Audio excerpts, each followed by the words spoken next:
Well, welcome. We are so excited to be here again and I always enjoy when I can get live to an Echo Ties. Sometimes that's harder, but then I'm able to go back and look at the archives. So, Deb, I can't say how much those archives are useful in going back and seeing some of the information, and what a rich resource for everybody. Um, I'll just quickly introduce myself, and then Patty introduce herself, and then we'll move on with what we're going to talk about today. But I've been a school-based OT for more years than I want to count. But we'll just say it's more than 25. I love working in the schools. I've done early intervention, from early intervention all the way through transitions out of high school. I love all ages, and I like working where kids work and being able to impact them. But I also enjoy the collaboration with the team, and really hope that we're able to do more and more. And I actually, I'll just give a little glimpse to what we're going to talk about. I know it's really hard what a lot of us are going through in the schools and the uncertainty, and then we're going to talk more about this, but I actually feel like this is a great time for us as related service personnel to shine and talk about what we really bring to the table, and to shift the conversation from one of fear to one of hope. And so we'll talk a little bit more about that in a minute. I'm currently teaching at the University of Puget Sound, and I do some work in schools helping teams when they're in challenging situations. And good morning, everyone. My name is Patty Laverdure, and I'm just very thrilled to be back in the midst. And I too so have benefited in so many ways, both as a practitioner as well as an educator, of some of the resources that have been made available to you all through ECHO. So just really, really thrilled to be back again to talk a little bit about this topic, which I think is really salient. It's salient at all times, but particularly so right now. But I too have a big, broad background in school-based practice. I started my career in early intervention and worked my way into school practice, and then before transitioning to academia, I was program manager administrator for a pretty large practice in Fairfax County Public Schools in Northern Virginia, right outside of DC. So I have a kind of a perspective of the many kind of challenges and opportunities that are available for OTs and PTs that practice in school settings. So I bring that that expertise and that background to these conversations. But I'm sure, like many of you, there's so many learning opportunities, and I think every single time I find myself back in the midst of Echo Ties, I'm learning again. So I'm happy to be here today, and hope that this topic is going to be relevant and meaningful to all of you. Okay, so I'm going to start us off. But against our, we kept saying, oh, we have too many words on our slides. We need to simplify. We need to simplify. But we have chosen to leave our slides a little bit wordy so that you have something to reflect back on. So you have some of the more details within the information that we're going to be talking about. I think this whole topic has been one that actually Patty and I've been talking about for several years. There's a saying in OT, and I wouldn't be surprised if it's in PT as well, but and our students at the university go crazy. They'll ask a question, and you'll let you start. As a faculty, we started out and we go, well, it depends, right? And and so, we've talked, Patty and I've thought a lot about uncertainty over the years and had started reading about it, and actually had a conversation with Deb, also an assistive tech, yep. Had a conversation with Deb about this topic at the way back in September. So before everything kind of shifted in unique ways come January. And so we've really been contemplating how to grapple with this and how to really, like I said earlier, see uncertainty as an opportunity and as something that we can be hopeful versus and build resilience in us rather than something that it leads to hopelessness. So here you'll see our objectives. So we're going to talk about uncertainty and how it influences our interventions. We'll examine ways that it can inform and impact our reasoning, our professional reasoning.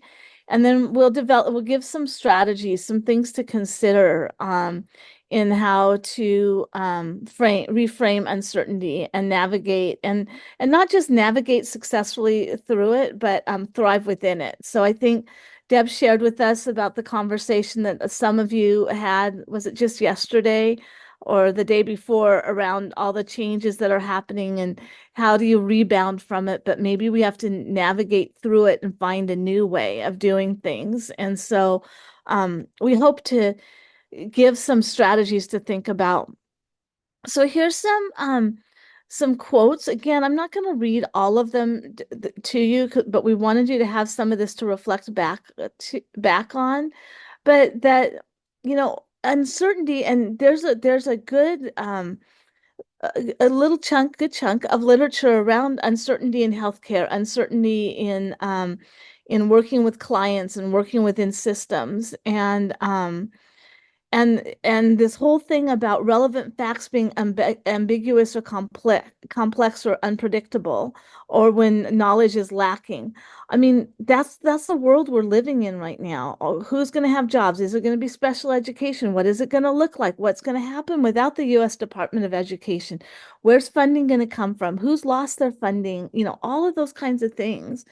Um, but what's really interesting to me is that within the context of trying to define uncertainty, it's dynamic and it's a subjective perception of not knowing what to think, feel, or do. And so our hope is really to give you some strategies of how to navigate that. What happens when you encounter a situation when you don't know what to think, feel, or do? And I think sometimes it's easier to go, I know what to do. I can think this through when you're working one-on-one with a client. I'm not sure what specific AT device to use, or I'm not sure what specific adaptive equipment or how to best address um, uh, executive functioning for this particular child. But it becomes bigger when all of a sudden it's like, well, how do I work within this school or within this classroom, or even bigger within this system, and even the uncertainty that we're feeling now at a national level. Um, so uncertainty, though, is inherent to our practice. And so to do well, and if you look at our literature on professional reasoning, we are client-centered as OTs and PTs, and we're not protocol-driven. And in fact, if you think back a few years when they tried to have DRGs or have set protocols, we're dealing with individuals. And so you can have some semblance of a guideline or a framework to work from. And if you look at the PT competencies for school-based practice, or you look at the OT quality indicators, you'll see they're iterative and they're a framework because we're not protocol driven. We don't rely on these algorithms that say every child with autism, first you do A, then you do B, then you do C. We all know that almost every single child with autism, where there's some general frameworks we can approach, but each one is unique. And they have a variety of factors that we have to consider, including physical, emotional, cultural, environmental.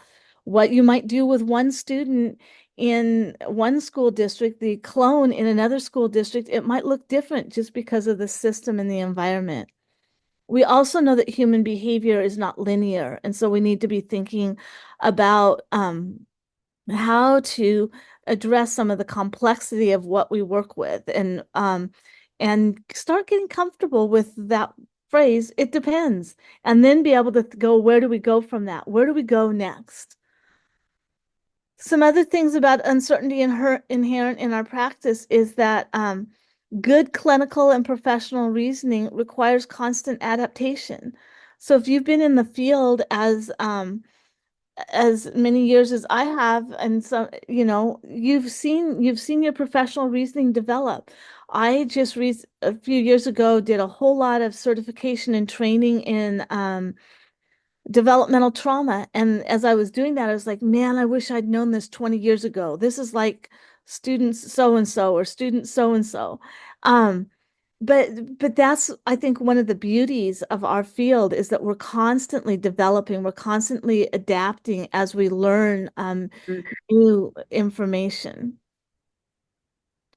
Um, Also, that we're dealing within a system of socio-political uncertainty right now with policy changes, our funding models are changing, regulations are changing, there's increased polarization around disabilities rights and gender identity. All of these things are also having to get factored in as we start thinking about how to adapt and evolve. While at the same time, I think it's really important that we uphold our core values. We uphold who we are and why we are and what is our purpose in the schools. So when we think about school-based practice, we see there's some uncertainties that some of these we've been dealing with for years, but the blurred roles and expectations. Um, why am I here? Am I here just to improve handwriting, or am I here to support participation in learning? Is it just so that the child can walk, or is it so that they're able to really engage in all those physical tasks that are important about them being able to participate and truly function in their school environment? Um, there's variability around the referral and eligibility practices, around, what does it mean to qualify for our services? And we put that qualify in quotes. I tend to try and stay away from that word as much as possible, that they would benefit from my services or that they're eligible for. But we have to navigate these kind of vague or inconsistent referral processes. And sometimes under this pressure, let's get this done quick. Um, and we have a wide range of students, and often not just a wide range of students, but a wide range of practice settings that we're working in any given day and or week. We work with multidisciplinary teams, and for some of us, that can feel really fragmented because we're moving around a lot. We have to coordinate, and sometimes we're working with a team that really understands our role as an occupational or a physical therapist. And other times, we're working with teams that don't understand or try to put us in a very small box when there's so much more that we can do. Sometimes we're left out of key meetings or we're brought in late. Um, all different types of things bring uncertainty to our jobs. And again, thinking even about the contextual and environmental unpredictability. How many of you have gone in, you start to work with a child and then there's a fire drill, right? Or the you go into work and the teachers change their classroom around and it's created increased behaviors for the child. All those different things. And because we're moving among settings, that often, and each setting kind of does things a little bit differently. That means we're the ones that are being the Gumbies. We're the ones that are flexing and having to adjust, but that brings about a certain level of uncertainty and unpredictability. Go ahead. Yvonne, I know that you're monitoring the chat or you're glancing at it. Shelley has a question about testing, and I don't know if that is in your presentation or when you would like Oh, to address that. So, yeah, Shelley, I think that's a great question, and we're gonna try and have some time to answer questions at the end. I do think that we could do a whole session just on testing and thinking about things that are more performance based and contextual versus something that's more skill based.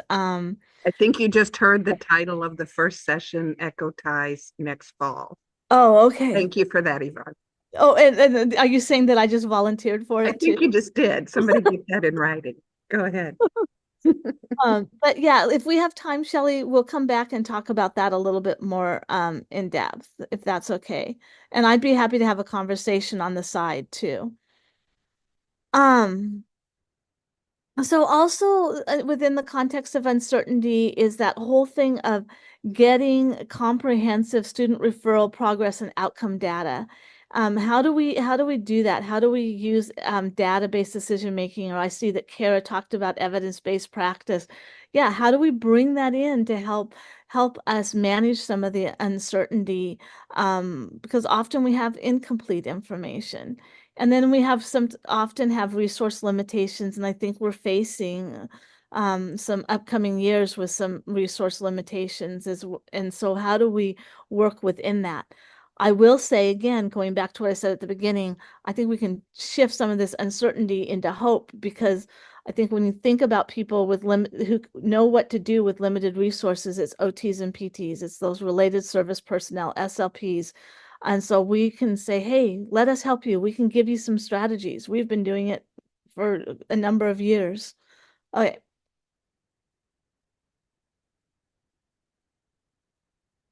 So what are the impacts of uncertainty on us as practitioners?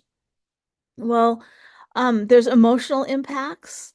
So that increased stress, anxiety, frustration, burnout, emotional exhaustion. It affects our relationships and our teams. It makes collaboration hard. And I think for me, that's the hardest, right? When I'm facing uncertainty and then have the emotional hits, those are really hard sometimes for me to navigate because they kind of sneak up on me. Um, there's the cognitive impacts, that decision-making difficulty and cognitive overloads. I tend to be more conscious of those. I think different ones of us and our personality types, it might be a little bit different for how we manage that. When I start seeing myself difficulty with prioritizing, I feel like it's more tangible for me to deal with some of the cognitive impacts and the emotional, but we're going to talk a little bit more about that in coming up slides. But so it also impacts our professional reasoning. It makes it difficult in data gathering and interpreting relevant data. Do we have the right data? It can increase resilience. It can delay our decision making because we just sometimes feel frozen. It can lead to being risk aversion. It's like, well, maybe if I tried this, it would get better. Oh, I don't want to because I'm so exhausted and I feel emotionally beat up and I just can't think it all the way through. Um, and it can then lead to inconsistency in our approaches because then we start. It's interesting. I was just talking to a student about this yesterday. And her professional reasoning, and she goes, yeah, when I get nervous, then I just start grabbing at anything that I know and try to do it. And we were talking about how that then leads to more frustration than if she just slowed down and being able to think it through so she's not inconsistent in how she's applying some of what she's learning.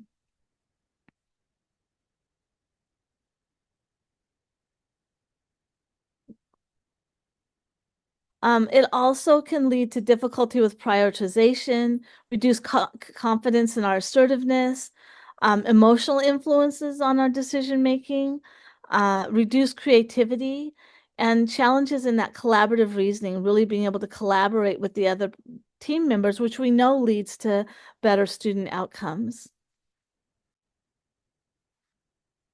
So when we look at this continuum of novice practitioner, reflexive practitioner, and I don't think that just because some of us have been in the schools for 20 years that we're all the way as reflexive practitioners. Sometimes I think we shift back towards the novice side, but you can see some of the impacts on our professional reasoning around uncertainty and how it can be seen as a threat to our novice practitioner but can be accepted as part of the job more with that reflexive practitioner.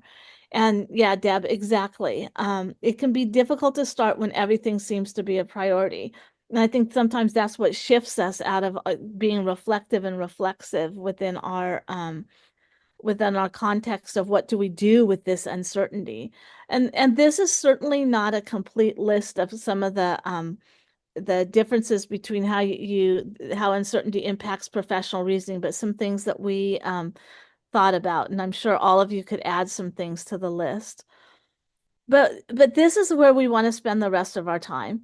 Uncertainty is a driver of growth. And I think there's a way that if we can reframe it and encourage each other and have discussions about it, that we're able to look at how it may help us be better at what we do. And, you know, we use the word build resilience, or we talk about resilience off and on in this presentation because that's what's in the literature. I'm just going to say sometimes I hate the word resilience. Sometimes I just don't want to be resilient. I just want some support or just want some help. But at the same time, I think it's important to recognize that some of this uncertainty can be a driver of growth, that it can lead to innovation, it can build hope out of hopelessness, and it can lead to what's known as risk positivity, that there's instead of being risk adverse, that there's positive things to taking risks that lead to better outcomes. So Patty's going to take us a little more into some of the hopeful side of uncertainty and maybe some of the strategies we could use. Sorry, I was having trouble unmuting myself. So yeah, so what we want to really, we've now kind of framed how challenging it is to be in the midst of a uncertain context. Yet we know, even outside of the particular context, socio-political context that we're in right now, school-based practice can be really challenging. So so we want to try to leave this conversation with an array of sort of strategies that we think can be helpful, what we've learned can be helpful through the literature that we've looked at. But I came across this sort of little grid format of thinking about uncertainty and how how it sort of may play out in the context of our day-to-day sort of situations that we find ourselves in, and it aligned around this idea of what is known to us and what is unknown to us, and when we live outside of this place of sort of knowing what we know and what we don't know, uncertainty can have really bigger and broader negative impacts in our sort of day-to-day work and our day-to-day professional reasoning. So we really want to find ourselves in this space of, even if we don't know all the answers, we have a sense about what it is that we don't know, and we have the strategies to be able to cope with and to kind of manage and navigate the ways in which we can go about finding the answers to our questions and the pathways to getting to those answers. And I think two of the key strategies that evolved as we were looking into the literature and thinking about our own practice is that practitioner reflection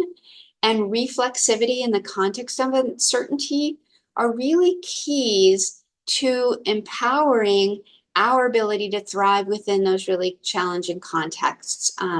Reflection, if you remember back from OT school and PT school, we spent so much time in these sort of reflective activities, but they really are, it's that process of thinking critically about our own experiences, being able to kind of think back to what happened, why did it happen, what might we do differently, what are we going to do differently next time. And so in the context of uncertainty, reflection really helps us recognize why a situation feels ambiguous. Why does it feel challenging? What is it that's complex about this particular situation that I find myself in? And then it enables us, sort of opens up the pathways by which we can really begin to think differently, using our critical reasoning pathways to think about our emotions, to reframe our emotions in that context, and think about what are those cognitive impacts that are going on. It enables us to make those connections between our theory and practice, and between the array of influences that might be at play in any given situation. And then the second tool that really sort of rose to the surface around how we thrive in the context of ambiguity and uncertainty was this idea of reflexivity. And that is when we really take the time to explore how our values, our identities, all of those assumptions, all of those key components that shape our perceptions and our actions are at play. So I always think about reflexivity as that sort of pause button, right? It's that caution sign in the midst of our work that enables us to stop, to think back, and to recognize the role of all of the influences that might be at play in any given situation. We begin to be able to take the time to think about our own perceptions and how our perceptions may be influencing what is going on. So when we engage in this reflective and reflexive process of being able to kind of make meaning from experiences, examining our own reasoning, connecting that theory to practice, and examining who we are in the midst of this kind of conundrum, considering our own perceptions, fears, ambiguities, etc., that's when we really become successful at navigating uncertainty in practice. And so what we've learned, again, from our own practice and looking at the literature, is when we use those tools, reflection and reflexivity, in uncertain situations, a number of things happen. First is that it prevents us, and Deb, I loved your comment about that the fear just, looking back in the chat, we sit on the fence. We have that difficulty moving forward, right? And so when we engage in those kinds of activities, they prevent that premature closure. They prevent us from saying, this is too big for me, so I'm just not going to do it. I'm just not going to deal with it. And you all have some really amazing examples of ways that people have used reflection and reflexivity in their practice to overcome really challenging problems and create wonderful, creative, innovative ideas and implement those ideas in your state. And so those are the two tools that enable you to do it. They help you look through the complexity, seek the information that you need, and be able to put those forward in real tangible ways.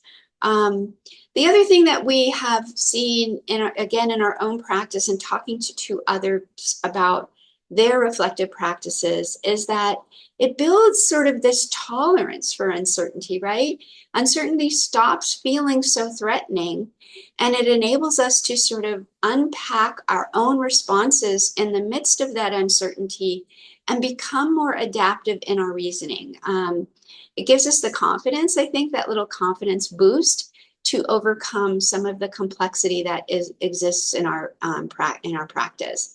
It supports ethical reasoning. It helps us think through those really challenging scenarios, and it enables us to draw from our own ethical expectations and standards of practice, so that we can move forward, not sit on the fence, but move forward in a real, sort of tangible and confident way.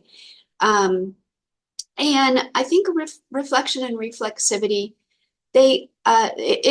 it challenges our own biases, and it challenges the way that it enables us to move outside of our own perceptions to really foster a practice that's going to be much more inclusive and much more responsive to the context in which we're practicing in.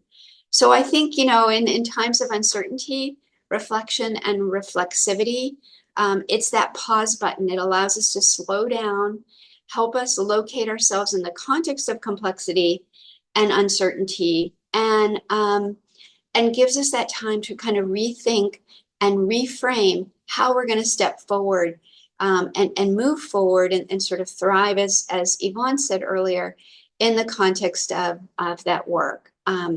So there's a number of really, I think, wonderful strategies. If you're not, sort of, if you haven't developed a practice around reflection and reflexivity that you can engage in quite easily to kind of build your skills in this area. Guided journaling. There's a lot of resources out there for guided journaling, but it can be really quite, it can be as simple or as complex as you want it to be. But I find it helpful to just take some time to write about those complex cases. What are my emotions within it? What are the ethical tensions? Why am I feeling the way that I'm feeling in this session? What am I feeling? And it enables us to sort of get that handle on what's going on in the context of that complexity. And again, empowers us to move forward. I think critical incident review, there's a lot of really interesting literature about this where we can, kind of use, again, that pause button to revisit those moments in our day-to-day practice that left us feeling uncomfortable or unclear.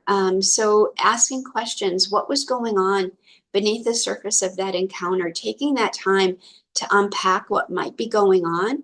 Oftentimes when I do that, I find some skill deficits in my own portfolio that then I can say, oh, I need to work on my skills in this area. If I empower my skills or my knowledge in this area, then I will be more effective in this next situation.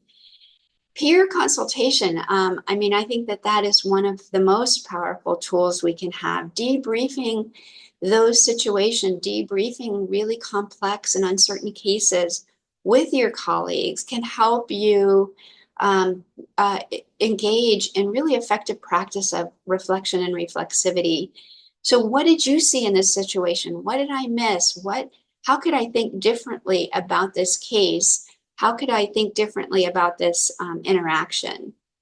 Positionality statement. So clarify who you are in this situation.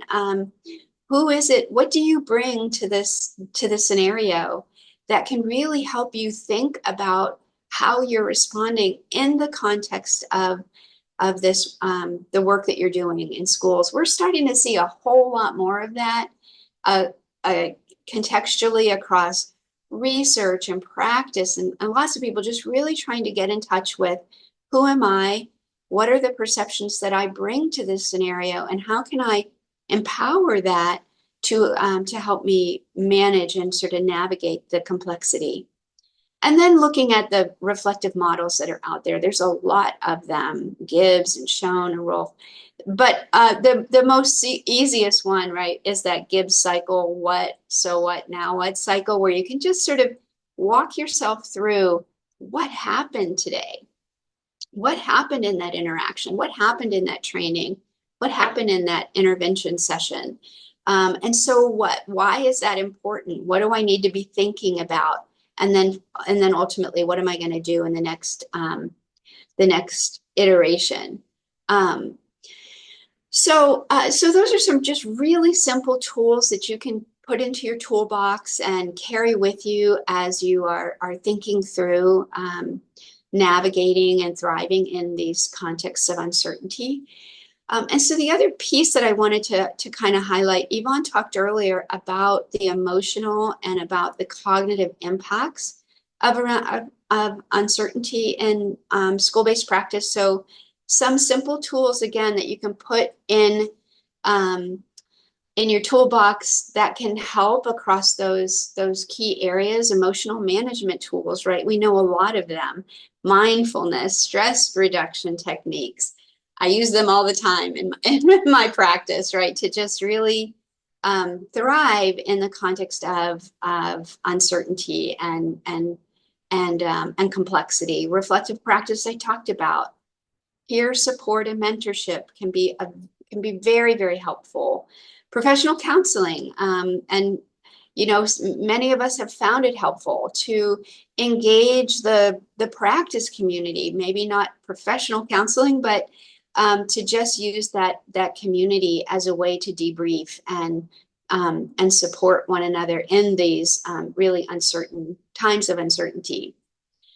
Some cognitive management tools, again, on that cognitive side, continuous professional development, just like this. This is such a powerful tool, the EcoTies series, such a powerful tool for thriving in uncertainty, right? I'm not good at keeping track of the chat while I'm talking, but these are the kinds of questions, right, that help us navigate and find answers to complex situations that we find ourselves in.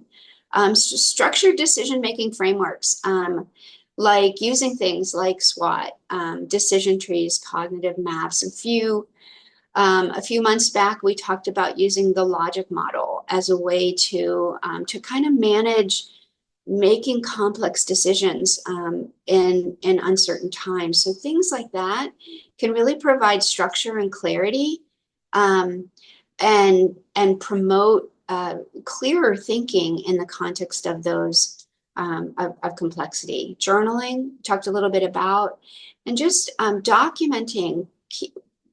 Here's what happens to me a lot of times when I'm journaling.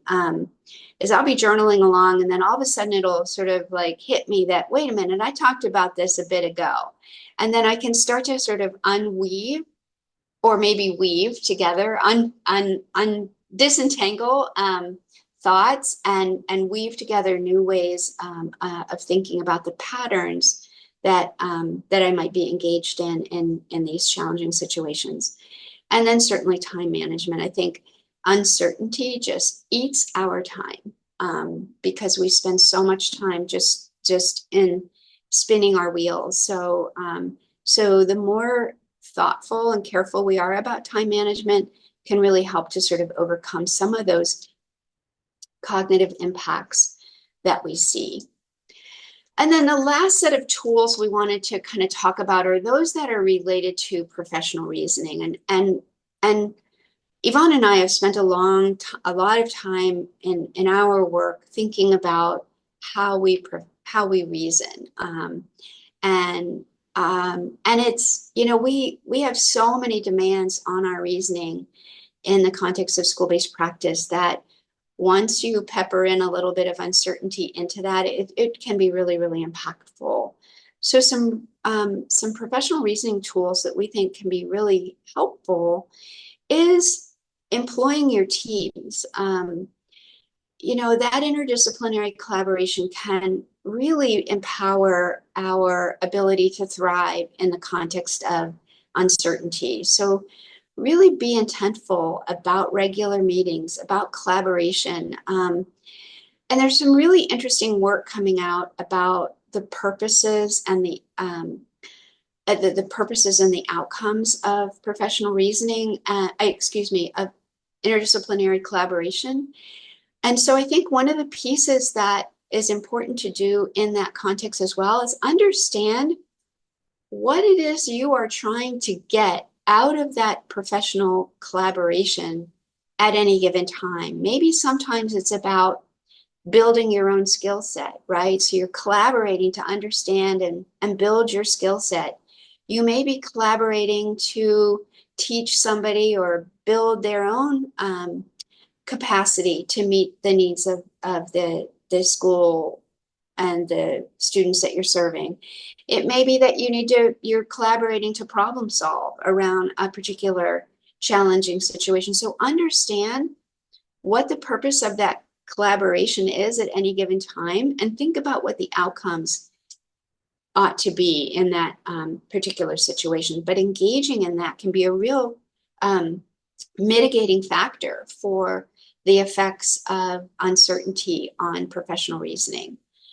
Using evidence-based practice. So once again, kudos to EcoTies around the opportunities that people have here for exploring the latest evidence, because I think when we rely on the latest research and evidence, we begin to have a stronger foothold in our decision-making, even in the context of uncertainty.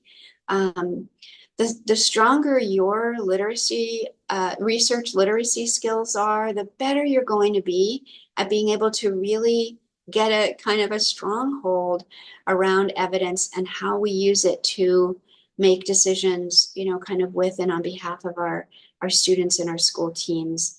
And then mentorship and supervision. So really utilizing, and I always think about mentorship, I frame it as my mentor's map, where I have mentors across a variety of different skills and contexts, et cetera, but really thinking about how can you leverage those relationships to promote your own professional reasoning and decision-making skills. So to, you know, again, to really advance your skill set there. Simulation, role-playing, you know, I think I see this a lot, and maybe I put this in because I'm an educator as well. It's harder to do in school practice, but I think, you know, the more we can engage in those kinds of activities to just sort of rethink what happened in the context of my practice can also be an effective tool for building your skills in professional reasoning. Reflective supervision and those feedback mechanisms in the context of those mentorship relationships can be powerful as well. So, so we wanted to leave you with where, you know, sort of how you could sort of tie all of these tools together.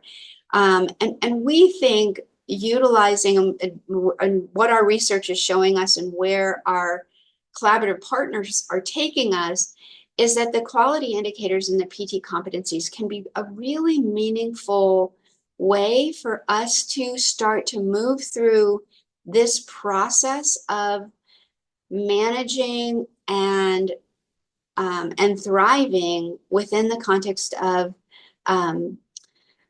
complexity to really, again, sort of solve challenging problems in this time of really pretty significant uncertainty. So the quality indicators and the PT competencies can be a really important place to start in this cycle of tools that I just talked about. And what we have seen happen in our own practice and in those with that use the tools regularly is that they become really essential resources for helping us manage those emotional and cognitive and professional reasoning impacts of uncertainty. And so this sort of cycle that you see here is a little bit theoretical, and it's not. It's in, you know, parts of it are in the literature. We're seeing this sort of play out again in our own practice and in the practice of others that are using structured tools to help them manage uncertainty. But if you think about like the process of the tools that I just talked about, if you were to frame what that looked like in your own practice, so you use the tools like the quality indicators or the PT competencies to really deeply reflect. So take that time to deeply reflect and sort of make meaning from the complex situations that you are experiencing. And then the next step, really start to try to think about what are the assumptions that I am making in my own practice that's shaping the perceptions that I'm taking away from this situation, and are defining the actions or driving the actions that I'm taking. So that sort of reflexivity piece. And as we grow more aware of our practice and of how our perceptions and actions are influencing our practice, then I think we start to see this idea of stress reduction, stress and frustration reduction. So almost that, again, that emotional management in the context of uncertainty. And then again, as we reduce our stress, we're now a strong reflective practitioner. We've engaged, we are now reflexive. We understand how our own perceptions are influencing what's going on. Our stress is reduced. Then what we see in our practice is we now are able to be more effective at tolerating that ambiguity and uncertainty, and our ability to cognitively manage that complexity increases. We become more collaborative, we become more systematic in our thinking and in our professional reasoning, as well as our ethical reasoning. So that empowers cognitive flexibility, stronger decision making. We get off the fence. We begin to be able to move forward with creativity and innovation.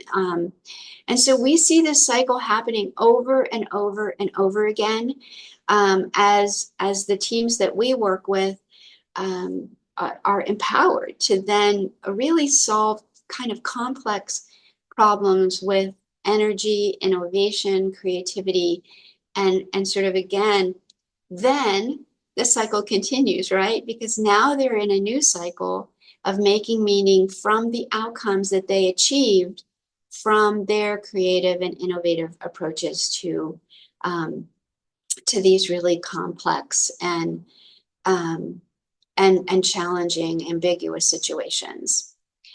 So we invite you to kind of think about this cycle in your own practice, and find the ways in which some of the tools that we shared across these various elements of the structure can help you during this kind of really challenging time that we find ourselves in.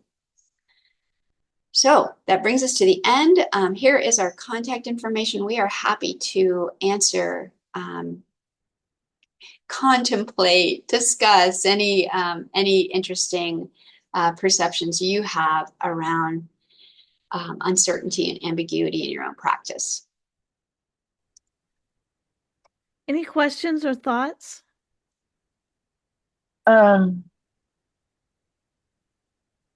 Yeah, I do. Yeah. I'm just trying to remember how to raise my hand. I'm sorry. No, go right ahead. Right ahead. I think I really appreciated this. I know I think we're struggling. There is the changes coming up, but I think a lot of staff struggle with the ease of the online format. And so during COVID, we got rid of in-person meetings, and frankly, we haven't regained them.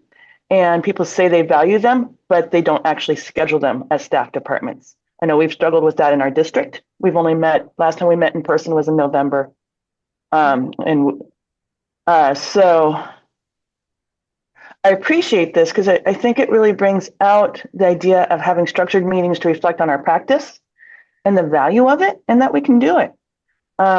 What do you think, though, of in-person versus online format? And is there a good reasoning for one versus the other? That's a great question. Personally, I think it depends. It depends. Here we go.